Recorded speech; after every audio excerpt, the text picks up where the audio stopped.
महाभारत की एक कथा है। पितामह भीष्म सरसैया पर पड़े हुए थे और कृष्ण जाते हैं उनके पास। और सोचिए कितने महीनों तक वो सरसैया पर पड़े रहे। बड़ी दुविधा थी, बड़ी दुर्गति थी, घाव नासूर हो रहे थे, लेकिन भीष्म भीष्म के भाई, जिसका नाम ही देवव्रत से भीषण व्रत की तरह के कारण भीष्म पड़ गया, वह व्यक्ति कितना कठोर रहा होगा, कितना सहने वाला रहा होगा, उसकी कल्पना कर सकते हैं। कृष्ण जाते हैं और पूछते हैं हाल चाल, और भीष्म मुस्कुराते हैं, कहते हैं माधव अब तो ये छलना छोड़ो, छलिए अब तो छलना छोड़ो, और तुम मुझे बताओ कि मेरी इस दुर्गति का कारण क्या है। कृष्ण अपनी भुवन मोहिनी मुस्कुराहट बिखेरते हैं और कहते हैं आज से लगभग 70 जन्म पूर्व आपने एक बार गलती से एक चोर के यहाँ, एक दस्यु के यहाँ उसका भोजन कर लिया था। उस पाप की सजा आपको मिली है, और इस जन्म में भी आपने दुर्योधन का और धृतराष्ट्र का अन्न खाया था, तो उसकी सजा मिली। कहानियां हैं, लेजेंड है, इसका दावा नहीं है कि ये सत्य है असत्य है क्या है, इस पर मैं बात नहीं करूंगा। लेकिन सनातन वांग्मय में ऐसी कहानियां हमें दिखानी जाती हैं कि आपका कर्म फल आपका पीछा नहीं छोड़ता है और आपको कर्मों के फल भुगत। और यह बात सुनते ही देखिए मेरी दाहिनी चौखट में बैठे आदमी के चेहरे पर कैसे मुस्कुराहट फैल गई। अब यह अट्टहास करेगा, क्योंकि ये ब्राह्मणवादी है, ये मनुवादी है, ये व्यक्ति लालू प्रसाद यादव के परिवार की दुर्दशा से खुश है। इस आदमी के नाम में अंत में आनंद कुमार है, इसका टाइटल पूछिए, ये जरूर कोई मिश्रा तिवारी राय बाभन निकलेगा। लेकिन मुद्दे की बात, एंडी ब्रो, खुशी तो आपकी झलक रही है, इसके बाद क्या? रोहिणी आचार्य ने 3 बयान जारी किए, कहा कि चप्पल फेंका गया, लेकिन मेरे पास जो रिपोर्ट है उसके मुताबिक कल लालू यादव के घर में महाभारत हुई।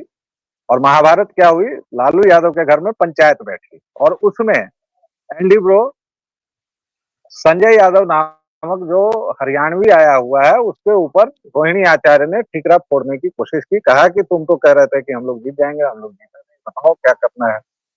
और संजय यादव ने उस पर कुछ कहा, और तेजस्वी ने धमकी दी कि चप्पल से या वैसे मारा जाएगा, और उसके बाद चप्पल फेंकी गई रोहिणी पर, जो वो खुद बोल चुकी हैं।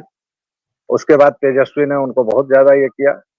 लोगों का तो ये भी कहना है कॉन्स्पिरेसी थियरीज का कि तेजस्वी व्यसन भी करते हैं, और उस व्यसन के चक्कर में भी ये हुआ है।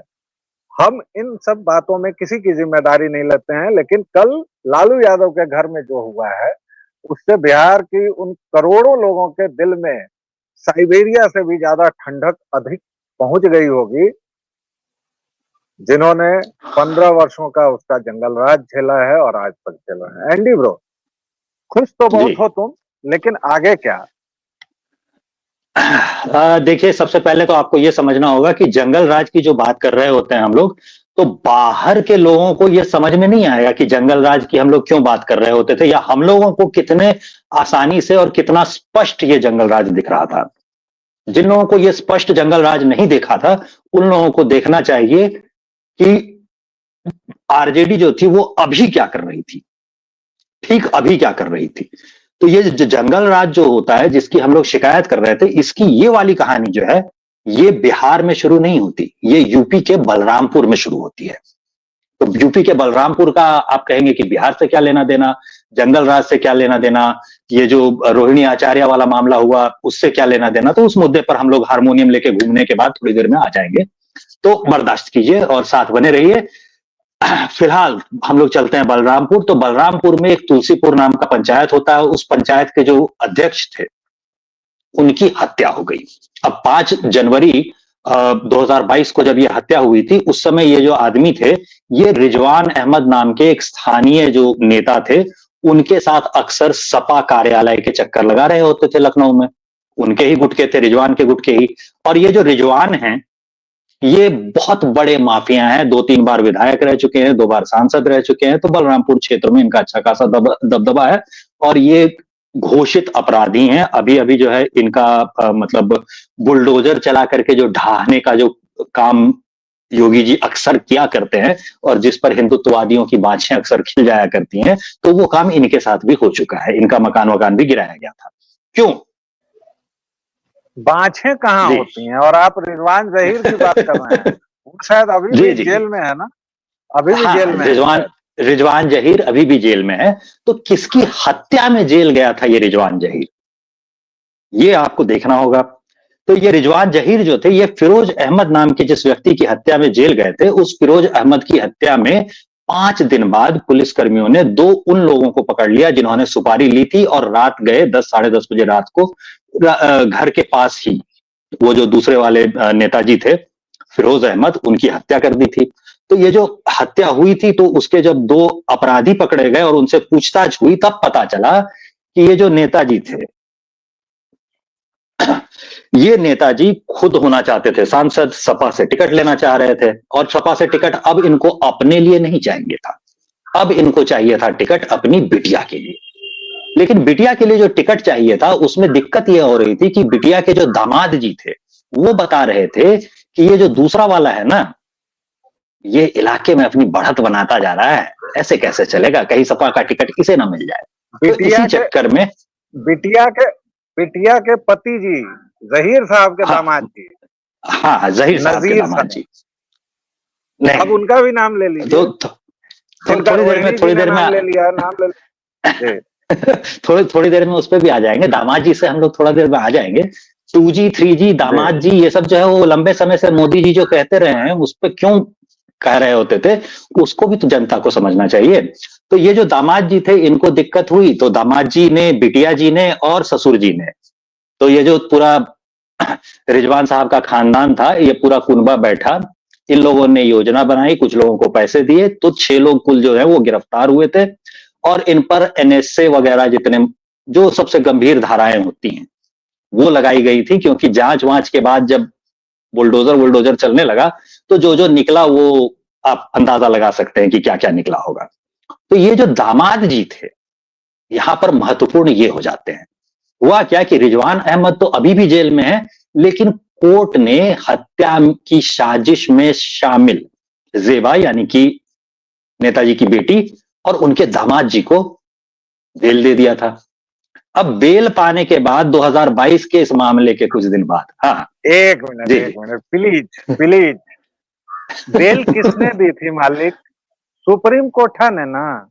इस बात को हाँ, बताइएगा ना। एक बार फिर हाँ, तो दस्तूर होता हूँ, निराश नहीं किया सुप्रीम कोर्ट ने, उसने बेल दे दिया। और उसके बाद ये आदमी बिहार में आके क्या क्या किया वो एंडी ब्रो बता रहे हैं जी। तो ये जो नाम सुनाई दे रहा है ना, रोहिणी आचार्य के श्रीमुख से, ये कोई बड़ा शरीफ आदमी नहीं है। ये एनएसए के मुकदमे में जेल में जो बैठा हुआ था दामाद जी, ये वही है। तो और अब कहीं यहाँ से बाहर, मैं और अब यहाँ से मैं 2 लाइन और जोड़ देता हूँ। ये नजीर साहब जो हैं, नजीर ही नाम है ना दामाद जी का, या कुछ नहीं और नहीं है? नहीं, नजीर है। शकील या ठीक कुछ है। ऐसा नहीं, रमीज, नहीं नहीं, रमीज नजीर नाम है, है ना। नजीर है। रमीज है, नव अरे, रमीज है। तो ये रमीज है रमीज मेरे जो ख्याल है, से। और हाँ ये रमीज है। अजीब अजीब किस्म का नाम ये होता रमी है। ये रमीज जो इतना है, अजीब था कि हमें याद रह गया। ये जो रमीज हैं, ये भाई साहब संजय यादव जो हैं, बड़ी चर्चा में हरियाणवी सलाहकार, और तेजस्वी यादव, चारा चोर के दूसरे बेटे, जो कागजों में पहले बेटे हैं। नहीं, इस चीज को समझना बहुत जरूरी है। तेज प्रताप बड़ा बेटा है, लेकिन कागजों में वो छोटा है। तेजस्वी छोटा है, लेकिन कागजों में वो बड़ा है। जब इन दोनों को एक साथ विधायक बनवाया था लालू प्रसाद ने, तो इनके रिकॉर्ड शीट में ऐसी गड़बड़ियां कर दी गई। और अब उसको सुधारा भी नहीं जा सकता है। खैर, देखिए, आप ये टिप्पणी जातिवादी टिप्पणी है। मान लीजिए कि अब लालू यादव थे तो उनसे क्या मतलब फॉर्म भरने में गलती नहीं हो सकती है। आप ठीक किसी है, वो उनके जो भी मतलब हुआ तो समुदाय छोटा विशेष जो बड़ा, है वो बड़ा उस पे छोटा आप बन निशाना गया। नहीं नहीं, मैं लगाइए। निशाना नहीं लगा रहा हूँ, मैं नहीं नहीं नहीं, मैं जाति पर कोई बात ही नहीं करता। अगर किसी की भावना बेन आहत हुई है तो भाई सॉरी रहेगा। लेकिन ये रमीज, संजय और फिलॉसफी, डीपीएस आर के पुरम से ये कहानी शुरू होती है। डीपीएस आर के पुरम में जो 8वीं तक पढ़ाई की और बाकी लड़की छेड़ने का काम किया गया, जो गुंडई का काम किया गया दोनों भाइयों के द्वारा, और उसमें जिस तेज प्रताप पर आज बिहार की जनता मोह रही है, वो तेज प्रताप बराबर का कुकर्मी, और उसने भी बराबर के काम धंधे किए हैं। और अभी भी ये भेड़िए ने भेड़ की खाल जो पहन ली है, और ये ब्राह्मणवादी आदमी टाइप के लोग जो हैं बिहारी, ये लोग जो बहुत लहालोट हैं, उनके बारे में बता दूं। लेकिन रमीज और संजय की एंट्री करवाई गई किस आदमी के द्वारा? वो हैं रामकृपाल यादव के सुपुत्र, और उनका नाम अगर मैं गलत नहीं हूं तो अभिमन्यु यादव। तो basically Sanjay was the friend of Abhimanyu. और जब रामकृपाल को धक्के देकर लालू ने निकाला, और जब रामकृपाल ने मीसा जी को हराया, उसी समय रामकृपाल ने तय कर लिया था, जब दिलों की दूरियां बढ़ने लगी थी, तो रामकृपाल यादव ने तय किया था कि इस वंश का समूल नाश करूंगा। फिर बेटे के जरिए संजय यादव को उस परिवार में एंट्री दिलाई गई। मैं संक्षेप में कह रहा हूं, एंडी ब्रो इस पर बाकी चीजें डालेंगे, जो भी प्रकाश लाइट, अभी तो खैर सूर्य देव हैं, वो जो भी डालेंगे वो एंडी ब्रो डालेंगे। और वंस संजय वॉज देयर, उसके बाद की कहानी तो आप उसके लोग बाद तो जानते ही हैं। पहले दारा शिकोह को काटा गया, फिर सुजा को काटा गया। सुजा बोले तो मीसा भारती, दारा शिकोह बोले तो तेजस्वी, सॉरी, तेज प्रताप यादव। जैसे प्रताप, और और अब मुराद जो दक्षिण भाग गया था सिंगापुर, उस मुराद यानी रोहिणी आचार्य का भी सर कलम कर दिया गया उसको राजनीतिक पकड़ के तौर पर। उसको पकड़ के कलम कर दिया गया है। और औरंगजेब यानी फिलॉसफी पूरी तरह काबिज हो गया है। Andy bro, now your turn. देखिए, इसमें मेरा मानना यह है कि अगर आप किसी राजनीतिक दल को कब्जाना चाहते हैं, यूपी के किसी राजनीतिक परिवार से आते हैं, राजनीतिक परिवार नहीं, आपराधिक राजनीतिक परिवार, जिसमें आप दामाद की तरह बन के घुस जाते हैं, तो ये रमीज जब वहां पे दामाद बन के घुस गया तो इसकी अपनी महत्वाकांक्षाएं जो जोर मारने लगी, उसका क्या? तो ये कहानी पूरी तरह से थ्रिलर फिल्म की कहानी है। आज अगर कहीं लोग जिंदा होते, अच्छे ढंग के लोग जिंदा होते, मतलब अभी जैसे जो पिछले 40 वर्षों में जो हिंदी साहित्य में जो लोग आए हैं, उसमें से अधिकतर तो किसी काम के हैं नहीं, तो लेकिन उसी बीच में कहीं कहीं जो है वो राग दरबारी जैसी किताबें लिख दी गई थी। तो राग दरबारी जैसी किताबों के लेखक वगैरह जो हैं वो आज के दौर में होते तो वो इस पे कहानी लिखते।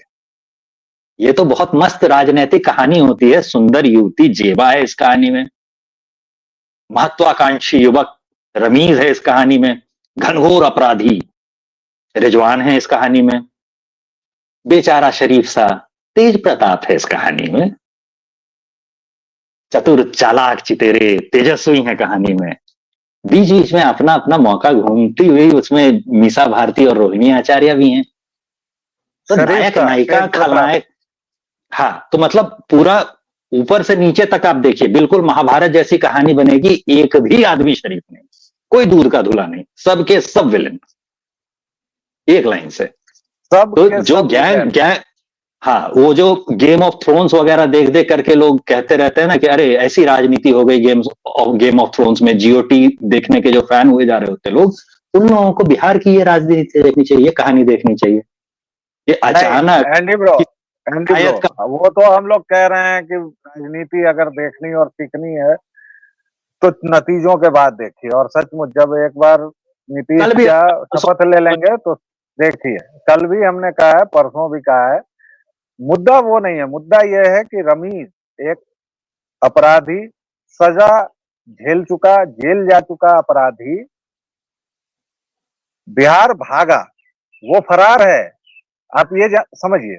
एक तरह से वो फरार है, क्योंकि उसको सजा हो चुकी है, जेल जा चुका है, फिर सुप्रीम कोर्ट से उसने जमानत करवाई और वो आकर बिहार के राजनीतिक परिवार का दाहिना हाथ बन जाता है। ये जो पूरा सोशल मीडिया का धमाल था, और हम लोग सोचते थे कि ये यदुवंशी होकर कैसे ऐसे हिंदुत्व के खिलाफ लिख सकता था, ये तो मौलाना रमीज का हाथ था। एक आतंकी उस घर में घुस चुका था।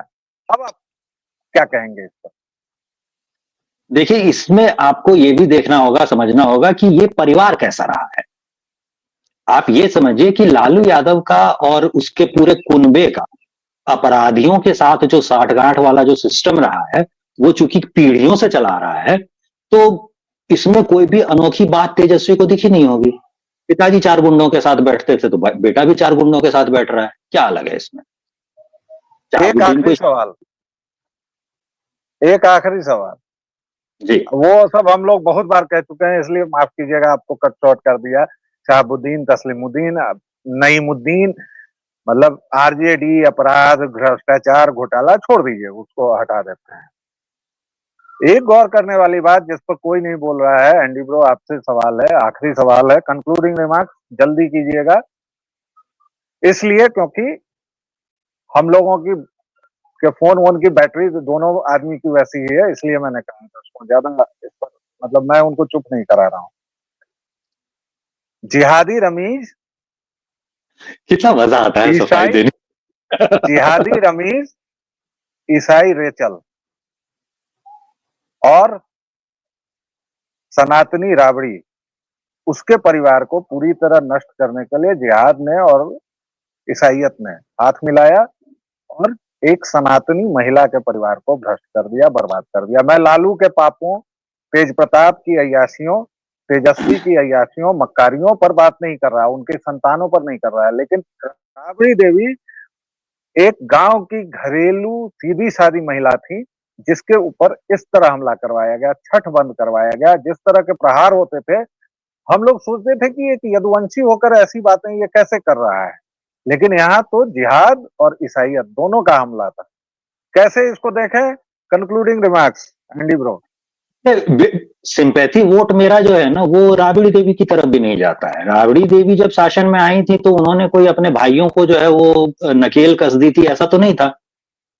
उन्होंने भी वही दे रखी थी भाइयों को, बल्कि सैया भाई को अबडर काहे का वाला मामला था। जब डीएनए टेस्ट के लिए डीएनए देने से मना किया होगा साधु यादव ने, उस वक्त तो राबड़ी देवी मुख्यमंत्री रही होंगी। तो ये जो अनाचारी दुराचारी लोग हैं, इसमें राबड़ी देवी कोई दूध की धुली नहीं है। तो जैसे तेज प्रताप यादव के लिए सेंटिमेंट्स नहीं जगाने चाहिए, वैसे ही ये बूढ़ी महिला थी, एकदम छाती में दूध उतरने नहीं नहीं, मैं सेंटिमेंट्स नहीं जगा रहा हूं, मैं कह रहा हूं कि ये जो मिली भगत, ईसाइयत और जिहाद एक साथ हमला नहीं करता किसी घर में, इस घर में एक साथ हमला किया, इसको इसमें कैसे किया जाए? हमला जो हुआ था, वो हमला तो ईसाइयत का हमला था। अब देखिए, जैसा कि पिंडारी वाले मामले में होता था, पिंडारी में क्या होता था, पिंडारी जो थे वो मराठाओं की फौज के पीछे पीछे चलते थे। अब मराठा आक्रमणों में ज्यादातर जीत जाते थे, तो मराठा जीत करके मराठा फौज जैसे ही आगे बढ़ी, पीछे जो लूटपाट करने लगे, हमला कर दिया।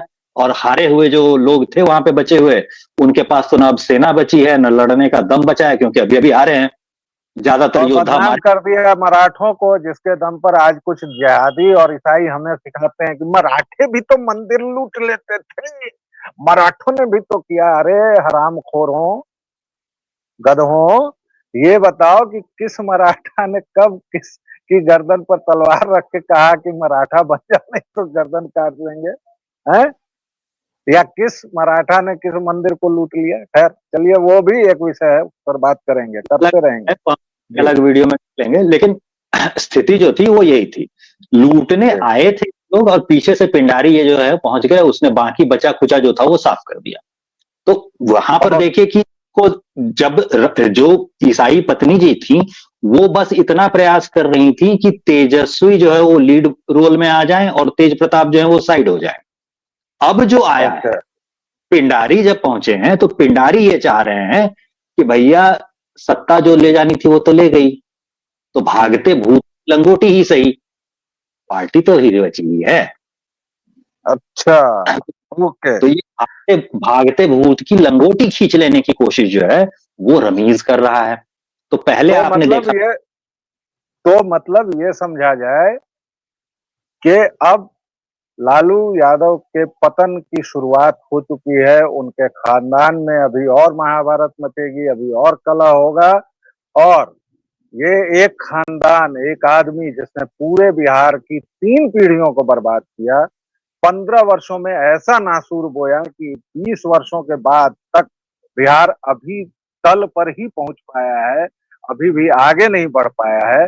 वैसे लालू प्रसाद के बुरे दिन शुरू हो गए और ये चलता रहेगा। देवियों और इस, सज्जनों, एंडी ब्रो इसमें कुछ बोलना चाह रहे हैं, 2 वाक्य से ज्यादा मत बोलिएगा प्लीज। इस एक चीज जरूर याद रखी जानी चाहिए, इसमें मुजफ्फरपुर का नवरुणा कांड याद रखा जाना चाहिए। वो लड़की बच्ची जो थी ना वो घर नहीं लौटी, खिड़की से उस बच्ची को उसके माँ बाप के पास से लेकर के गए थे। तुम्हारी बेटियां तुम्हारे पास नहीं रहेंगी, तुम ये कर चुके हो, इसका नतीजा भुगतना पड़ेगा। और ये और जो जाते जाते एंडी ब्रो ने फिर से एक नए वीडियो का मसाला दे दिया। हम लोग इसके ठीक अगले वीडियो में, यानी कल, हम अभी लालू खानदान को, बिहार को छोड़ने नहीं जा रहे हैं। हम अगले वीडियो में बताएंगे नवरूणा कांड क्या था, और उसमें नवरूणा की लड़ाई जिस युवक ने 12 वर्षों तक लड़ी, हम उसके साथ भी हाजिर होंगे। और क्या संबंध था, क्या नहीं था, वो सब एंडी ब्रो के साथ पता चलेगा। फिलहाल दीजिए इजाजत, क्योंकि हम दोनों ही डेटा के मारे हुए हैं, तो इसलिए प्लीज। और हमारे चैनल को जिस तरह आपने स्नेह और समर्थन दिया है, प्लीज बनाए रहिए। एक छोटे से विराम के बाद फिर मिलते हैं। जय जय सिया राम। जय श्री राम।